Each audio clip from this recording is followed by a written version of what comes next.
At this hour, the streets of Tehran are seemingly quiet. However, on Wednesday and overnight Wednesday, based on my own observations and numerous videos posted online for the sixth consecutive day, they were protests of one shape or another, not just here in the capital, Tehran, but other major cities in reaction to the death of 22-year-old Mahsa Amini last week. It's important to point out that due to the circumstances here in Iran, which include a lot of restrictions, a lack of access to different regions, a lack of credible sources, it is very difficult to accurately and definitively report on the intensity and the scale of these protests. However, we can tell you that they've been significant enough that they've gotten the attention of authorities, and authorities are certainly taking measures to crack down. Briefly, let's tell you what happened on Wednesday. Again, on Wednesday and overnight, based on what I saw in the capital,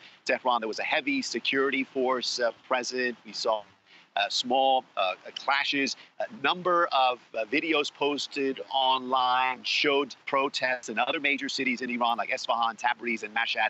In those videos posted online, we saw clashes between protesters and police. We saw protesters chanting anti-government slogans like "death to the dictator," an apparent reference to Iran's supreme leader. We also saw in those videos a lot of women taking off their hijab in defiance and burning them. Of course, it's the hijab, the Islamic headdress, that's one of the flashpoints of these protests.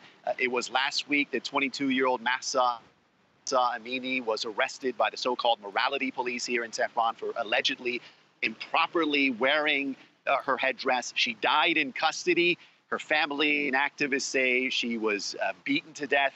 Authorities say that's not the case. She died of a heart attack. However, in a country where there's very little trust for the government, the perception is that she died in custody, and that has sparked the protests for 6 consecutive days.